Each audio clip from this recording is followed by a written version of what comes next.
essa oportunidade, ter comunhão com os irmãos nessa noite, um encargo, uma comunhão com os jovens. Sabe, amados irmãos, nessa última conferência internacional foi nos dado o tema a nossa atitude para com as verdades. E esse tema é um tema extremamente abrangente, porque toca, na verdade, a nossa atitude para com Deus, não somente nossa atitude para com Deus, mas também para com a obra de Deus, para com o encargo de Deus, para com a palavra de Deus, para com o coração de Deus, para com tudo o que Deus entregou para nós. Então, esse é um tema que toca profundamente a nossa pessoa, porque mostra a realidade do nosso relacionamento com Deus. Então, nessa noite, dentro dessa visão e dentro desse tema, gostaria de abordar, então, pontos relativos à nossa visão, ao chamamento de Deus, principalmente para essa geração de jovens. Vamos dar uma olhada em Gênesis 1:28. Vamos abrir nossas Bíblias em Gênesis 1:28 e vamos juntos ler essa porção da palavra. Está bem? Vamos ler com um espírito forte, com um espírito exercitado, que através dessa porção Deus possa falar com cada um de nós. Está bem? Então precisamos nos abrir sempre para que Deus fale conosco. Então vamos ler juntos Gênesis 1:28. Vamos lá. E Deus os abençoou e lhes disse: sede fecundos, multiplicai-vos, enchei a terra e sujeitai-a. Dominai sobre os peixes do mar, sobre as aves dos céus e sobre todo animal que rasteja pela terra. Amém. Esse é um versículo que nós temos estudado, que nós temos penetrado ao longo desses anos. Esse é um versículo que revela o que Deus tem no seu coração para com o homem. Nós podemos ver de uma maneira muito clara, tem aqui dois aspectos. Um aspecto relativo à vida, quando Deus diz, sede fecundos, multiplicai-vos e enchei a terra. E o segundo aspecto, quando fala sujeitai-a, está ligado ao aspecto do reino. Está bem? Então temos aqui a vida, e essa vida é uma vida que traz o reino. Essa vida deve se multiplicar, encher a terra e sujeitar essa terra. Essa é uma característica da vida divina. É uma vida que se expande, é uma vida que se multiplica e é uma vida que tem autoridade, é uma vida que sujeita, porque é uma vida que reina. Se nós temos uma visão clara desse versículo, ao lermos a Bíblia, nós estaremos sensíveis a esse ponto. Porque uma vez claro esse respeito, ao lermos ao longo da Bíblia a situação do homem, nós podemos ver como está o homem em relação àquilo que Deus propunha no seu coração. E principalmente nós, com base nesse versículo, temos que então olhar o mundo em que nós vivemos hoje. A situação em que nós vivemos hoje. E não digo somente a situação do mundo, mas também a situação do povo de Deus. É por essa razão, amados irmãos, que nos foi dado o encargo do Evangelho. O Evangelho da graça para a salvação, certo? Para as pessoas que não conhecem a Deus, que não conhecem o propósito de Deus. E o Evangelho do Reino, para aqueles que já conhecem a Deus. Agora, isso é o que está em Gênesis. Vamos agora para o segundo livro da Bíblia, que é Êxodo. Êxodo, capítulo 1, versículo 7. Vamos ler juntos? Êxodo 1, 7.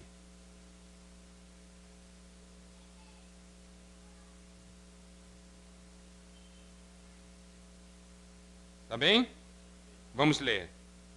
Mas os filhos de Israel foram fecundos e aumentaram muito, e se multiplicaram e grandemente se fortaleceram, de maneira que a terra se encheu deles.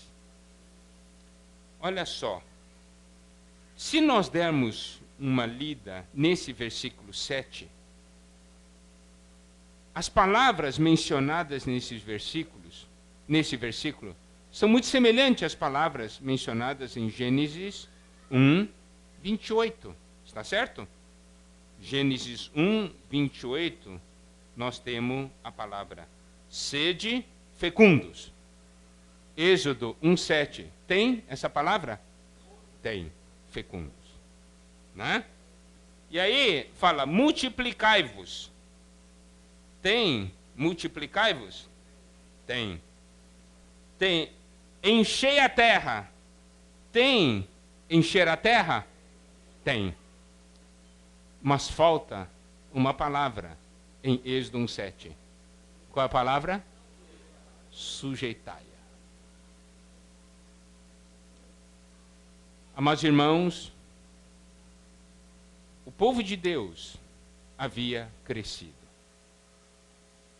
Mas o povo de Deus estava cumprindo aquela missão que Deus lhe havia dado só em parte.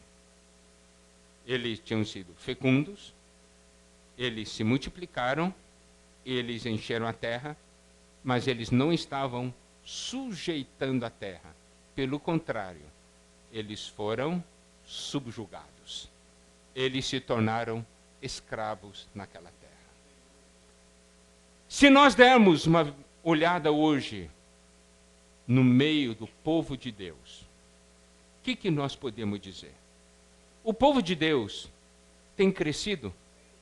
Tem. Tem se multiplicado, não é? Tem enchido a terra? Tem. Mas tem sujeitado? Não.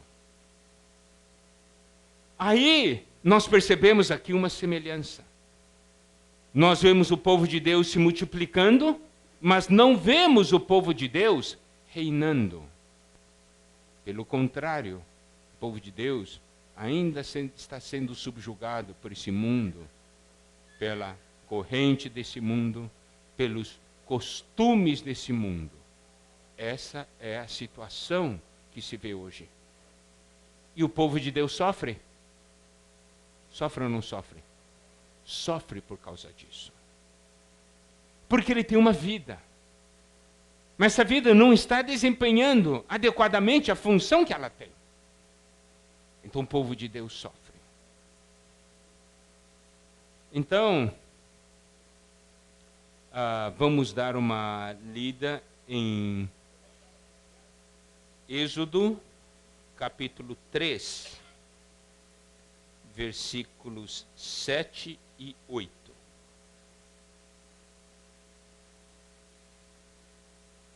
Tá bem? Êxodo, capítulo 3, versículos 7 e 8. Amados jovens, nosso encargo nessa noite é que ao ver essas porções da palavra, vocês possam ser despertados interiormente. Vocês possam ver algo que talvez vocês não viram antes, de uma maneira muito clara. Vamos ler Êxodo capítulo 3, versículos 7 e 8. Vamos lá. Disse ainda o Senhor: certamente vi a aflição do meu povo que está no Egito, e ouvi seu clamor por causa dos seus exatores. Conheço-lhe o sofrimento. Por isso desci, a fim de livrá-lo da mão dos egípcios, e para fazê-lo subir daquela terra, a uma terra boa e ampla, terra que mana leite e mel. Até aqui tá bom. E aqui, Deus fala algo. quando eu estava ali conversando com Moisés, ele disse: certamente vi a aflição do meu povo. Nosso Deus é um Deus que vê. Ele vê a aflição do seu povo. E aqui diz: ouvi o seu clamor. Não somente ele viu a situação do povo, esse povo que estava sofrendo estava clamando. Então o Senhor ouviu o clamor. E ele diz: conheço-lhe o sofrimento. Sabe, amados irmãos, quando eu leio essa porção, eu sempre sou encorajado. Por quê? Porque Deus fala para cada um de nós: eu sei o que você está passando. Talvez você tenha coisas interiores, situações interiores que você não fala para ninguém. Mas Deus diz: eu sei o que você está passando. Eu conheço o seu sofrimento. Mas esse Deus não é um Deus que fica parado. Ele diz aqui: por isso desci, a fim de livrá-lo das mãos dos egípcios. Olha o que esse Deus faz. Ele desce. Ele não fica parado, ele não fica lá em cima, ele desce. Desce até cada um de nós. Desce para quê? Para nos fazer subir.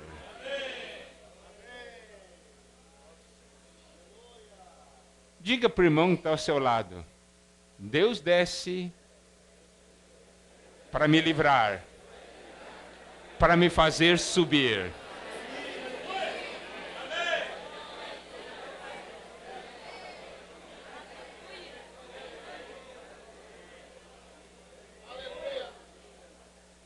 Não é?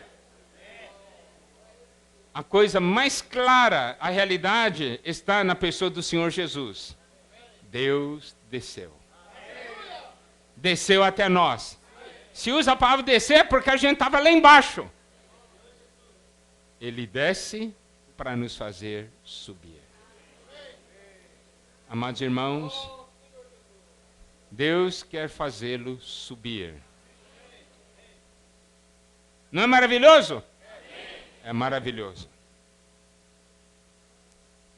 Mas como Deus faz isso? Vamos ler versículo 10. Êxodo, capítulo 3, versículo 10. Vamos lá? Vem agora, e eu te enviarei a Faraó, para que tires o meu povo, os filhos de Israel, do Egito. Amém. Vem agora e eu te enviarei. Como é que Deus desce? Enviando você.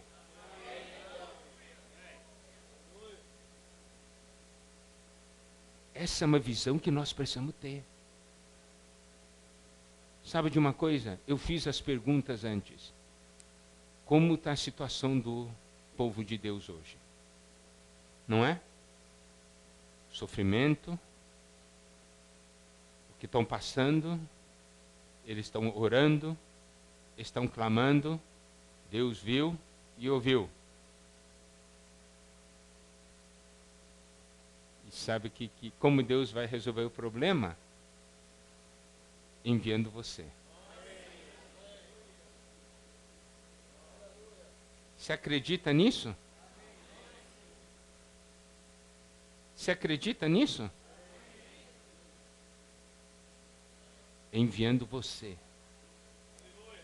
Você diz: eu?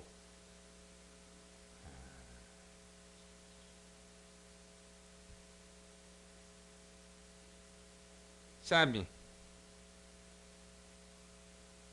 Se nós olharmos a história de Moisés, nós vamos ver que ele passou por algumas etapas na sua vida. eu gostaria de rever com os irmãos esses pontos. Eu digo rever porque são pontos todos que nós já conhecemos, mas que nessa visão da nossa atitude para com as verdades, nós precisamos rever nossa atitude, rever essa visão que nós temos. Atos, capítulo 7.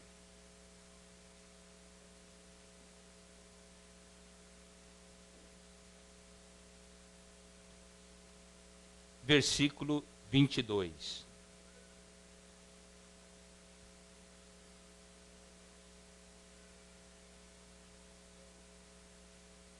Vamos ler juntos?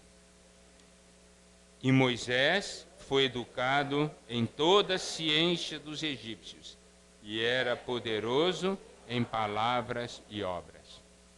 Nós vemos aqui um Moisés, ele tinha sido educado, ele tinha aprendido muitas coisas, e ele era poderoso em palavras e obras. Isso quer dizer, ele não somente sabia falar, como também sabia fazer.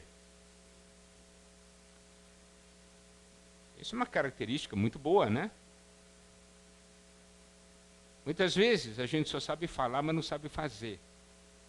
Agora, esse Moisés sabia falar e sabia fazer. Era poderoso em palavras e obras. E ele se achava preparado. Por isso que versículo 23 diz, quando completou 40 anos, veio-lhe a ideia de visitar seus irmãos, os filhos de Israel, vendo o homem tratado injustamente, tomou-lhe a defesa e vingou o oprimido, matando o egípcio. Ora, Moisés cuidava que seus irmãos entenderiam que Deus os queria salvar por intermédio dele, eles, porém, não compreenderam. Olha só, aqui está Moisés, ele era poderoso em palavras e obras, ele um dia foi visitar seu povo, viu um egípcio oprimindo um hebreu, ele matou o egípcio, e ele se sentia o salvador do povo. Ele entendia que todo mundo tinha que reconhecê-lo como tal. Mas, no dia seguinte, quando ele viu dois hebreus brigando, ele foi separá-los, e daí ele foi rejeitado. Exatamente como diz os versículos seguintes. Versículo 27, mas o que agredia o próximo o repeliu, dizendo, quem te constitui autoridade e juiz sobre nós? Acaso queres matar-me como fizeste ontem ao egípcio? A essas palavras, Moisés fugiu e tornou-se peregrino na terra de Midian, onde lhe nasceram 2 filhos. Eu quero falar isso, amados jovens. Por quê? Porque nós precisamos ver que Deus quer preparar a nossa pessoa para essa missão que Ele nos deu. Como Deus vai salvar o povo? Ele quer enviar você. Mas você precisa ser preparado para isso. Você não pode ir da maneira que você está. Nós podemos ver que Moisés achava que estava pronto. Ele achava que estava pronto. Mas a primeira intervenção dele, ele matou alguém. Então, muitas vezes, nós achamos que estamos prontos e a gente age e a pessoa morre. Não é? Você se acha o salvador, chega lá, eu vou ajudar você, irmão. Depois de meia hora de conversa, o irmão está morto. Isso mostra o quê? Que nós precisamos ser preparados, trabalhados por Deus. Não é uma questão de habilidade humana, não é uma questão de conhecimento humano ou de letra, é uma questão de vida e espírito. Agora, você pode ver, Moisés sabia de uma coisa, que Deus queria usá-lo para salvar o povo. Uma coisa ótima. Esse tem que ser seu sentimento e meu sentimento. Você tem que falar para o irmão que está ao seu lado, Deus quer me usar para salvar o povo. Fala isso aí.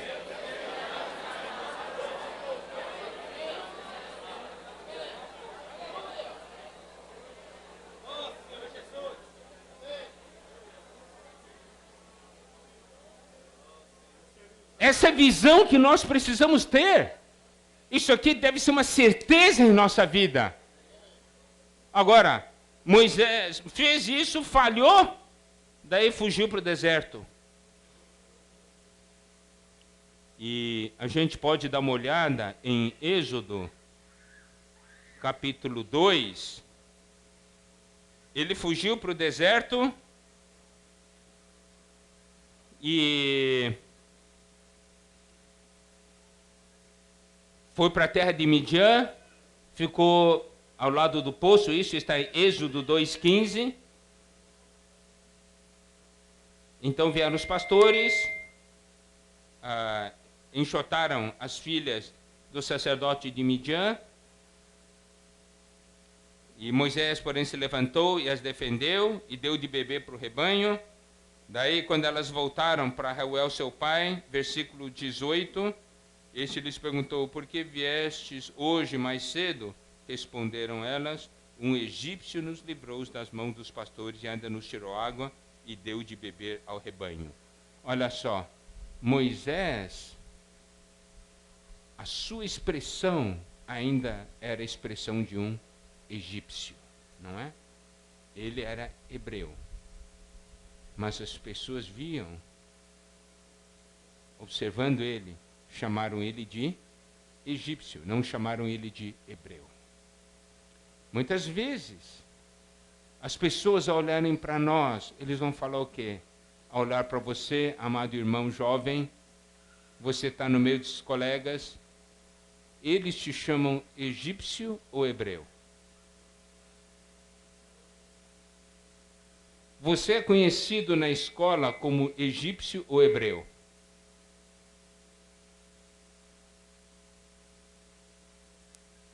Pior ainda, se eles consideram você chefe dos egípcios. Aí é pior ainda.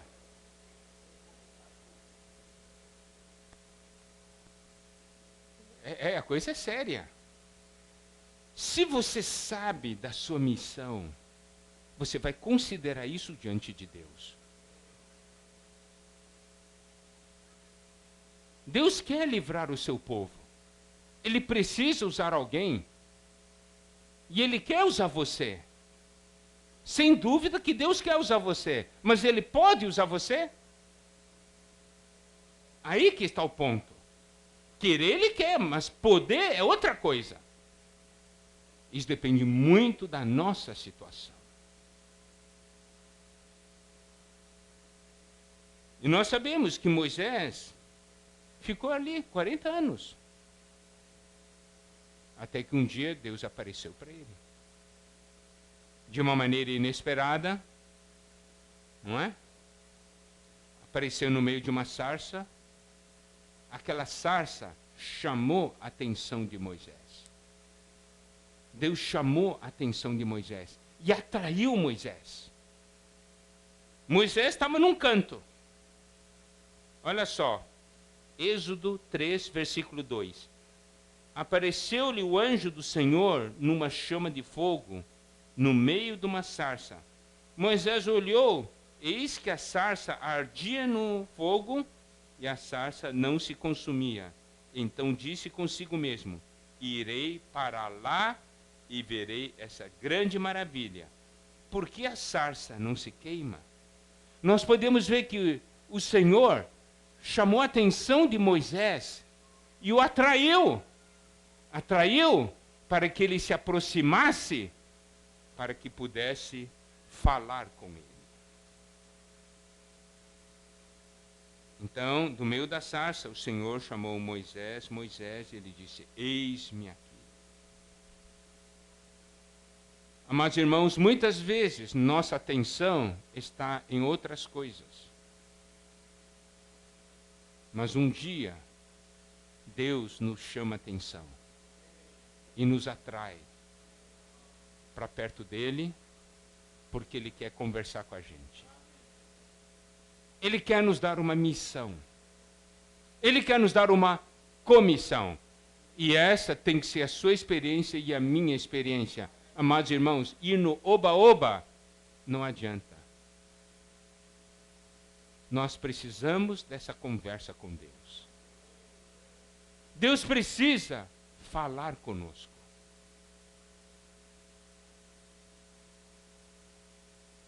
E foi nessa situação que Deus falou para Moisés: eu vou te enviar. Sabemos que ele tentou rejeitar a oferta de Deus. Não, outro tal. E o Senhor mostrou para ele 3 grandes sinais, não é? E esses 3 grandes sinais, nós precisamos dar um pouco de atenção. Primeiro está em Êxodo capítulo 4.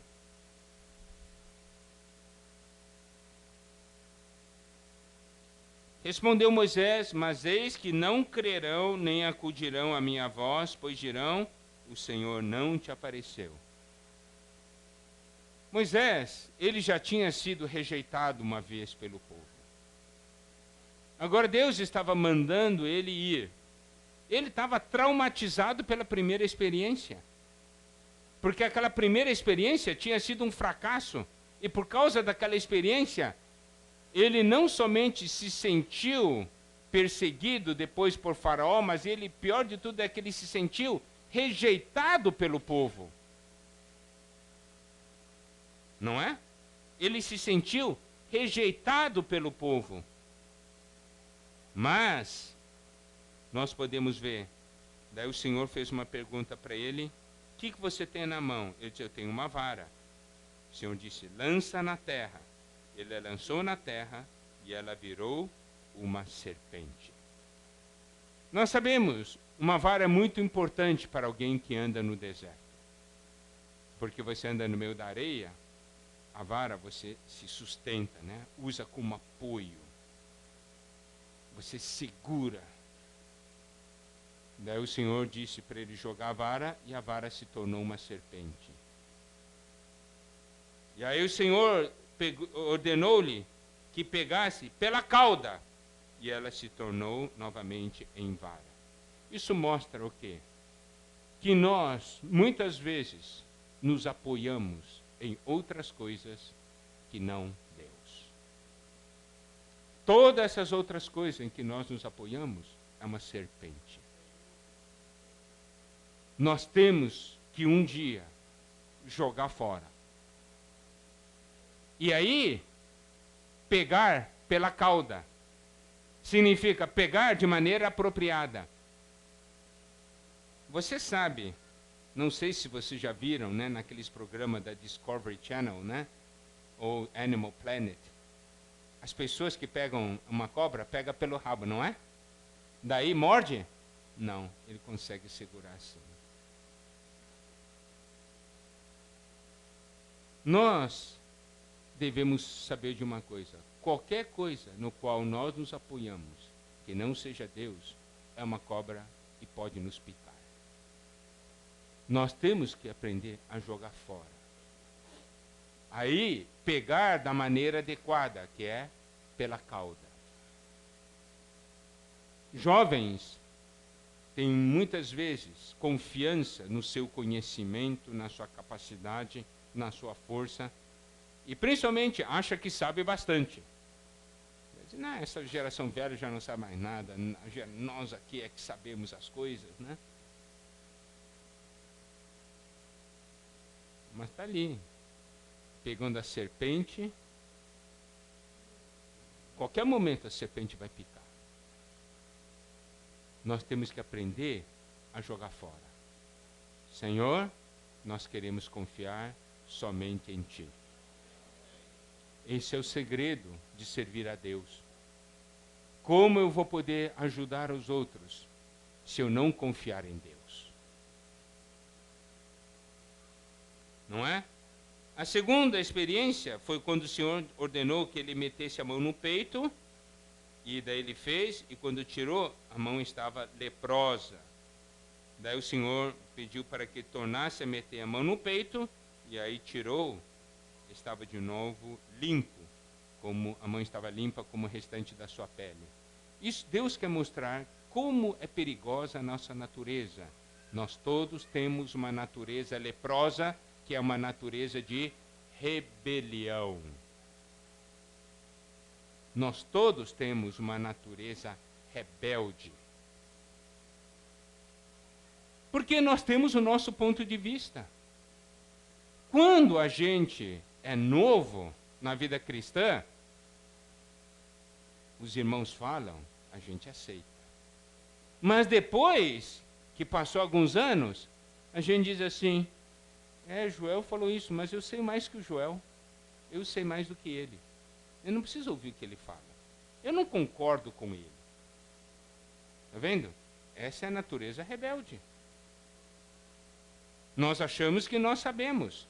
No início, todos são humildes. Todos. Mas depois, com os anos, eu sei mais que você. Eu não acho que tem que ser assim. Olha, Moisés aprendeu bem essa lição. Nós sabemos, vocês sabem, se recordam quando o povo Israel saiu do Egito? Todo mundo murmurava, não murmurava? Moisés murmurava? Não. Moisés não murmurava. Quando o povo estava clamando, nós estamos morrendo de sede aqui. Será que só Moisés tinha água? Ele não estava passando sede também? O que vocês acham? Ou ele tinha o garrafão d'água dele? Vocês estão com sede, olha aqui, eu estou com o meu garrafão aqui, ó. Você acha que estava assim? Ele tinha sede também? Tinha, mas reclamava? Não. Por que ele não reclamava? Conhecia Deus. Ele tinha visto, eu tenho uma natureza rebelde. Eu não vou murmurar contra Deus. Está vendo? Como é importante. E ainda mais, quando ele foi enviado para Faraó, falou a primeira vez, Faraó deixou o povo ir? Não. O Senhor diz, agora vai de novo. Deixou? Na segunda? Na terceira? Na quarta? Na quinta? Na sexta? Você já teria desistido? Você diz, Deus, eu não brinco mais, viu? Não. Assim não dá, não. Você manda. Eu faço. Não acontece nada. Você quer que eu volte uma 7ª vez? Não somente uma 7ª, mas 8ª, 9ª, até chegar à 10ª.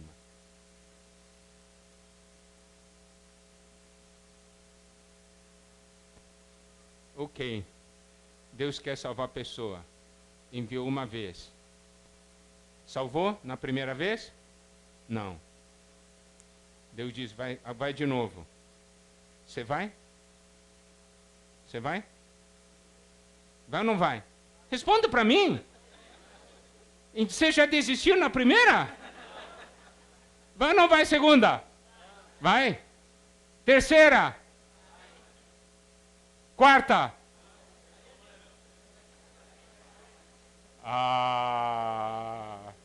Você vai me dizer que você vai ainda? Quinta vez? Você vai? Sexta vez? Você vai?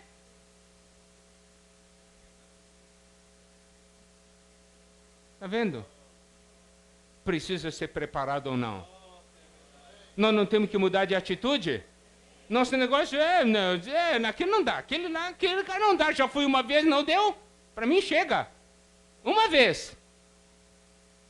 Sabe Deus se preparando? É para 10 vezes. Talvez para você 20 vezes. E aí? Vai ou não vai? Ou desiste? Está vendo? Nós temos uma natureza rebelde. Porque na terceira ou quarta vez diz, eu não vou mais, Deus. Pode fazer o que eu não vou mais. Chega! Eu não tenho tempo para perder. Deus diz, vai de novo. Não, não vou não. Não vou não. Natureza rebelde. Agora, se a gente aprende, A gente vai. Até Deus livrar.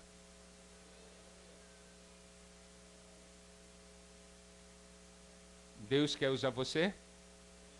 Pergunta para o irmão que está ao seu lado. Deus quer usar você?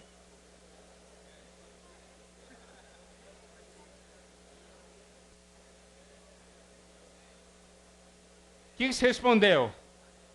Sim ou não? Sim. Você quer ser usado por Deus? Está preparado?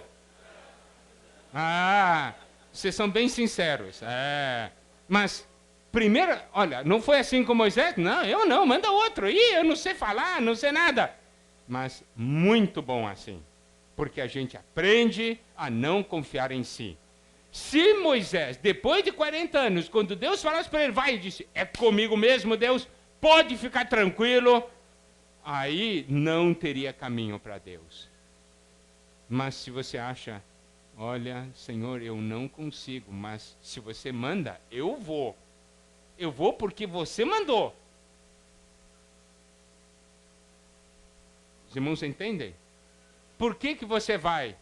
Ah, não, é porque eu senti que eu ia ir, eu devia ir, não, eu acho que ia dar certo. Se a gente vai simplesmente porque a gente acha, a gente desiste. Mas se a gente vai porque Deus mandou, a gente não desiste. Os irmãos compreenderam? Deus precisa de jovens assim.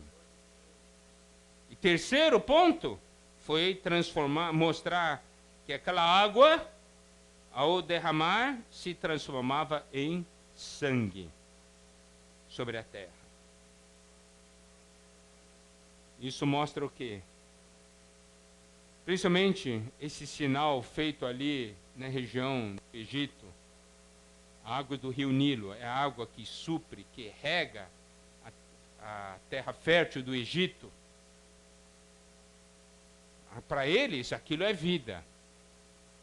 Mas, na realidade, é morte.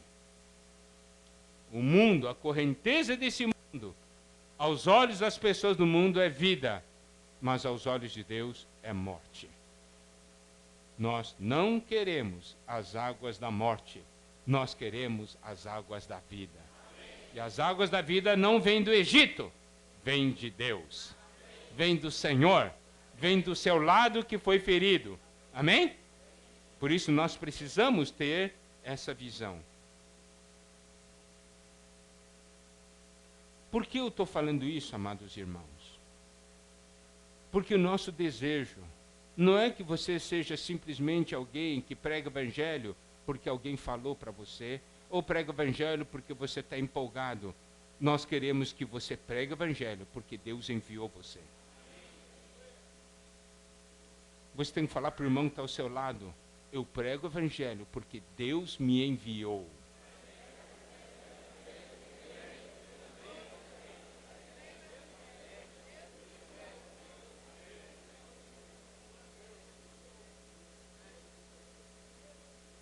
Olha, aí, quando você sai, você tem medo? Não. Você não tem medo. Primeiro, você sabe que você foi enviado por Deus. Segundo, olha só, no capítulo 4, versículo 20, a segunda parte.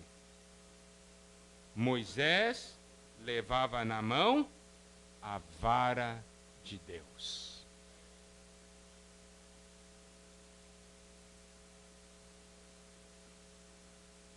É alguma coisa, não é? Eu vou, mas estou levando na minha mão a vara de Deus. Já não é mais o meu apoio. Antigamente era o meu apoio. Mas quando tomei de maneira adequada, seguindo a palavra de Deus, ali estava a vara de Deus. Isso se refere à autoridade de Deus. Você vai com a autoridade de Deus. Hoje, o povo de Deus está nessa situação. Deus quer usá-lo.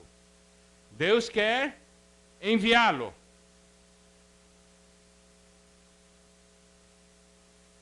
Vamos dar uma olhada em Atos 7. Vamos voltar a Atos 7.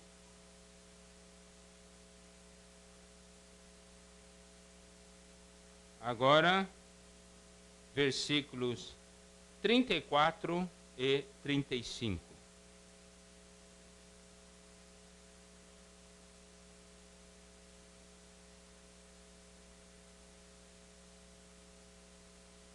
E 35, tá bom?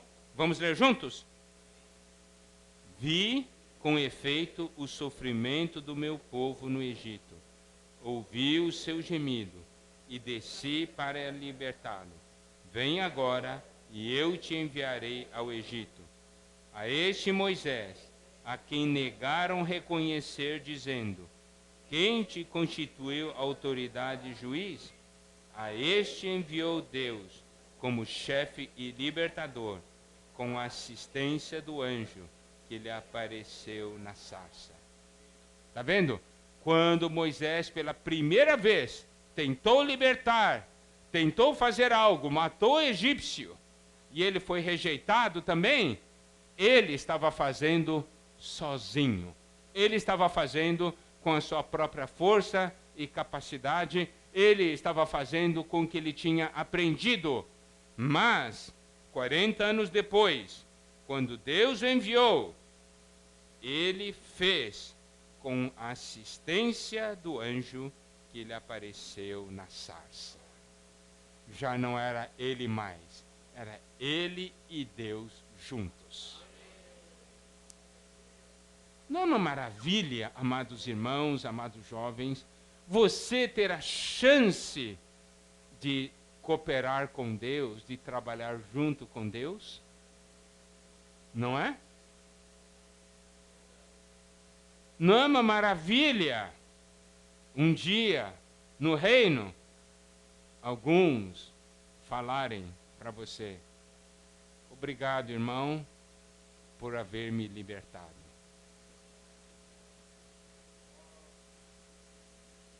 Não é maravilha que Deus descer e você ser enviado? Essas duas coisas estão intimamente ligadas. Não é uma maravilha? Quem somos nós para participarmos de algo tão grandioso e maravilhoso? Agora eu quero ler para os irmãos uma porção de Hebreus. Hebreus, capítulo 12, versículo 1.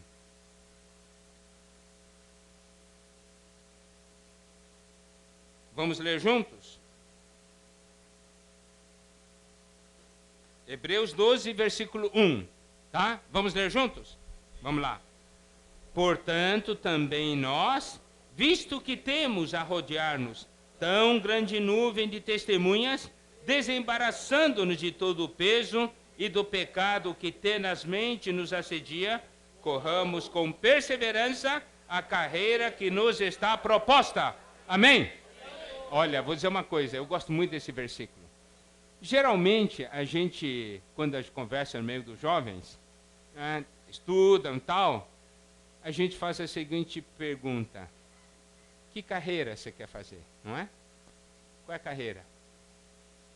Aí diz assim: engenharia, medicina, direito, não é? Odontologia. Aqui diz que é uma carreira que nos está proposta. Carreira você pode pegar tanto no sentido como a carreira que você tem que correr, entende?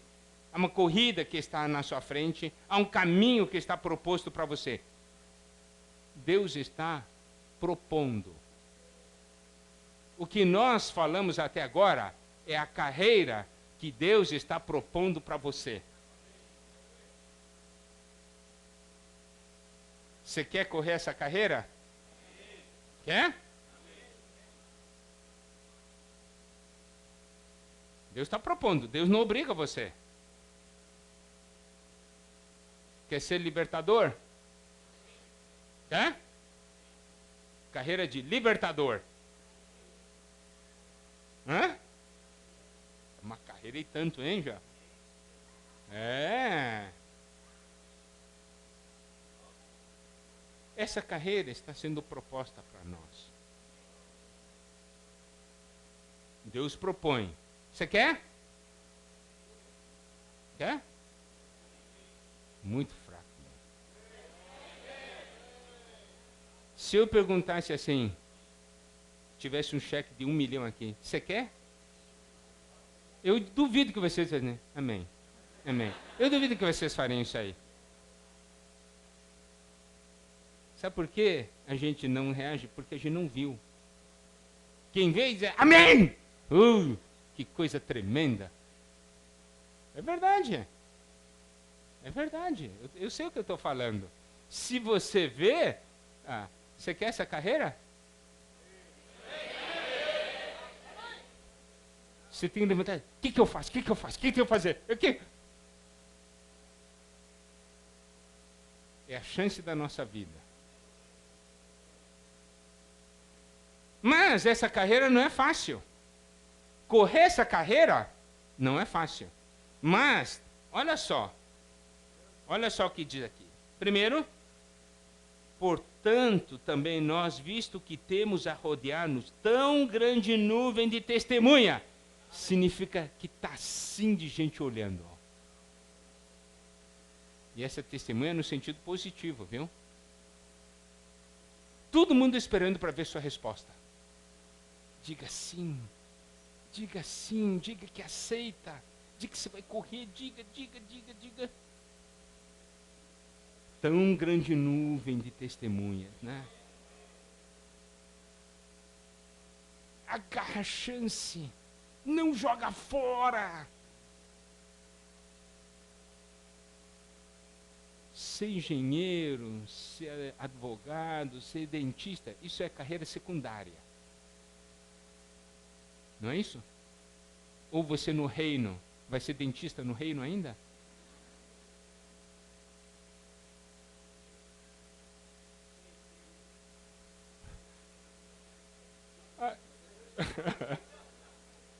Aí você pode ver, olha, essa carreira tem uma grande nuvem de testemunha olhando para você. Olha o que você vai fazer, olha o que você está fazendo. E, segundo aspecto, desembaraçando de todo o peso e do pecado que tenazmente nos assedia. Temos aqui 2 grandes problemas ao tentar correr a carreira. E eu digo isso porque, na verdade, nós já estamos correndo, não é? É ou não é verdade? Quem está correndo, levanta a mão. Amém? É isso aí. Nós já estamos correndo, a gente sabe. Mas nós temos 2 grandes problemas. Primeiro, o peso. Segundo, o pecado. Eu vou dizer em poucas palavras, para os irmãos diferenciarem. O pecado é para você cair. É para você tropeçar. Os irmãos entendem? Está correndo. O pecado faz você cair. O peso é para você correr mais devagar, porque está carregando muita coisa. Você não cai, mas você fica ali. Né? Se eu falar para você, vamos fazer o seguinte, vamos propor aos jovens correr uma carreira de 100 metros. Tá bom. Daí eu chamo 2 jovens assim, vocês correm 100 metros carregando um saco de 60 quilos de feijão.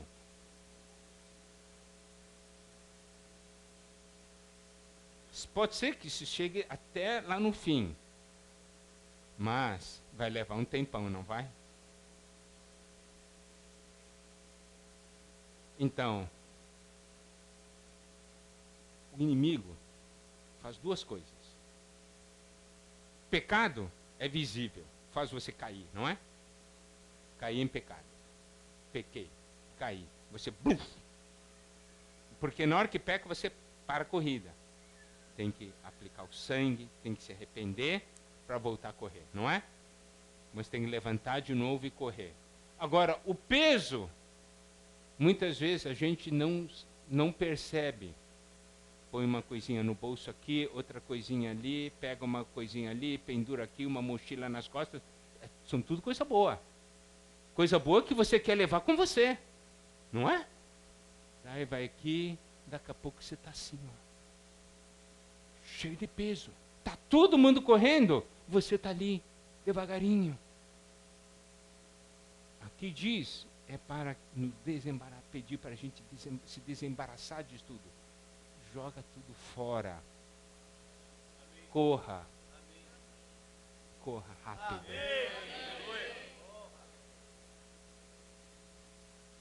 Pecado a gente consegue identificar de uma maneira mais fácil, mas peso não.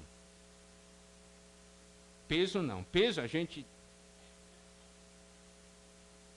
Muitas vezes o Senhor diz, vem, corre. Calma, Senhor.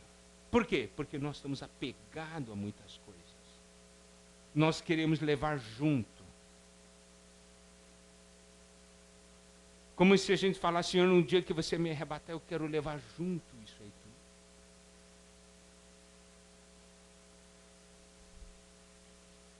Vai levar? Vai levar?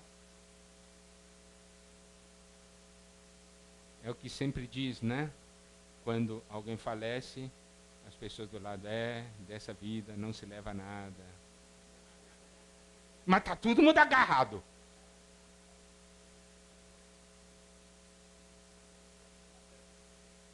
Se sabe que não vai levar nada, nós estamos gastando o nosso tempo com o quê? Você está... Eu não estou pedindo para você deixar de estudar, eu quero que você estude e estude bem, seja um bom estudante, seja um bom profissional por causa do testemunho, não é? Mas é importante você dar valor a essa carreira que nos está proposta. Correr essa carreira, tirar o peso.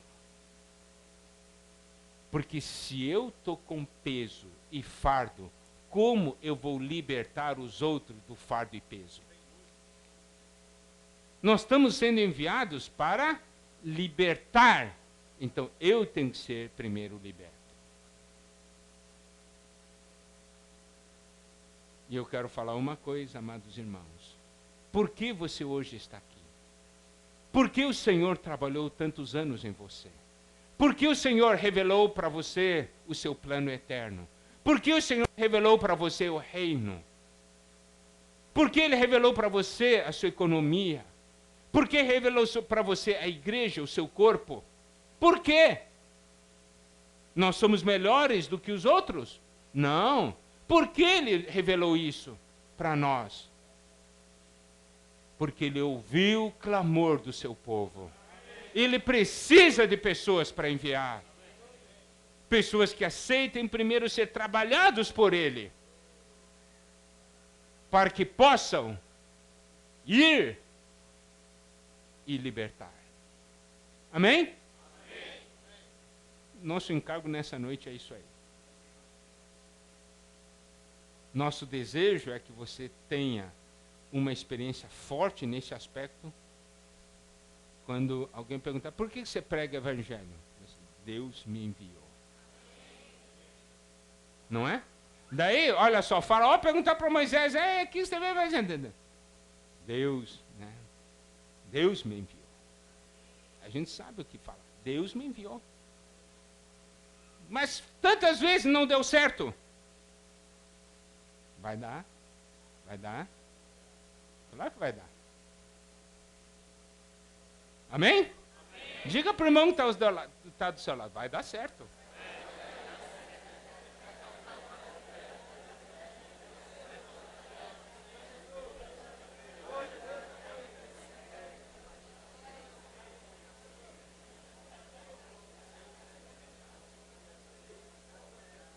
Se nós tivermos uma visão assim, nós vamos saber o que nós estamos fazendo aqui. Amém? Pergunta para o irmão que está ao seu lado. Você sabe o que está fazendo aqui?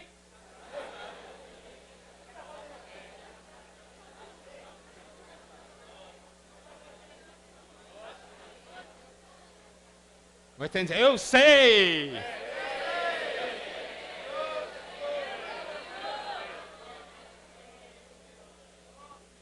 Nós temos que mudar de atitude, não é, irmãos? Nós temos que sair dessa esfera de conhecimento para a realidade e vida. E essa comissão que Deus nos deu, nós devemos estar muito claros. Cada um de nós tem que saber de uma coisa. Eu tenho uma missão que Deus me confiou. E eu tenho que um dia prestar contas dessa missão que Ele me confiou. Fala isso para o irmão que está ao seu lado. Eu tenho que prestar contas com Deus da missão que Ele me confiou.